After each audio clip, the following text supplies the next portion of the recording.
सद्गुरू श्री ब्रह्मचैतन्य महाराज गोंदवलेकर यांचं प्रवचन 16 एप्रिल. व्यावहारिक वासना तृप्त करण्यासाठी संत नसतात. नोकरी पाहिजे असेल तर ती देणारा जिथे असतो तिथे आपण जातो. त्याप्रमाणे भगवंताची भेट घ्यायची असेल तर संत जिथे राहतात तिथे आपण जावे.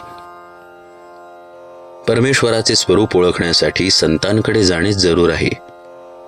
संतांचे अस्तित्व त्यांच्या देहात नसून त्यांच्या वचनात आहे. संतांजवळ निर्विषय चित्त असते.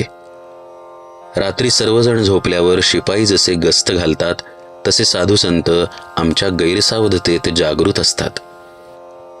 आपण झोपी गेलो असताना ते आपली वृत्ती तपासतात. एका बाईला मूल झाले, पण त्याला आकडी येऊ लागली. ते पाळण्यात उगीच निपचिप पडून असायचे. ते मूल बरोबर वाढेना, चांगले हसेना, खेळेना.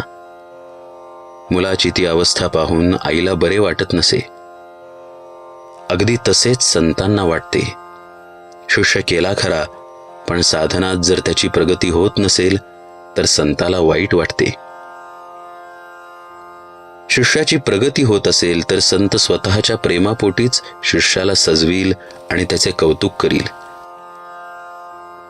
संतांना फारसे कधी कोणी चांगले म्हणत नाही.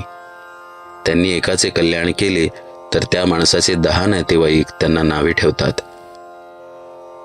संतांना ओळखण्याकरता जे गुण सांगितले आहेत ते त्यांची परीक्षा करण्याकरता सांगितले नसून त्यांचा त्या दृष्टीने उपयोगही होत नाही.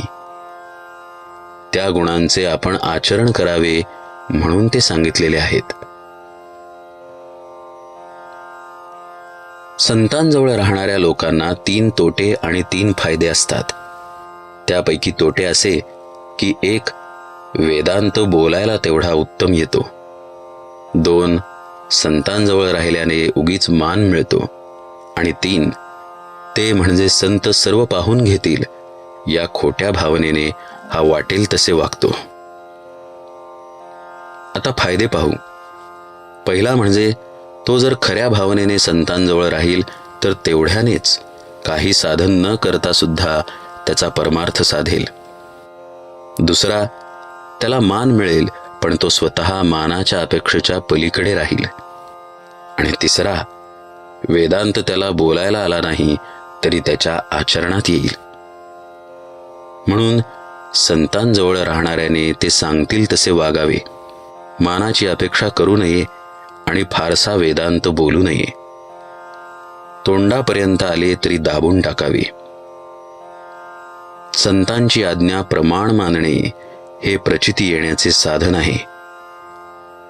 व्यावहारिक वासना तृप्त करण्यासाठी संत नसतात हे ओळखून आपण त्यांची संगत करावी. तेल आणि वात असल्यावर दिवा लावायला जसा वेळ लागत नाही, त्याचप्रमाणे आपली भूमिका थोडी तयार असल्यावर सत्संगतीचा परिणाम व्हायला वेळ लागत नाही. संतांना ओळखण्यासाठी अनुसंधानाशिवाय दुसरे साधन नाही.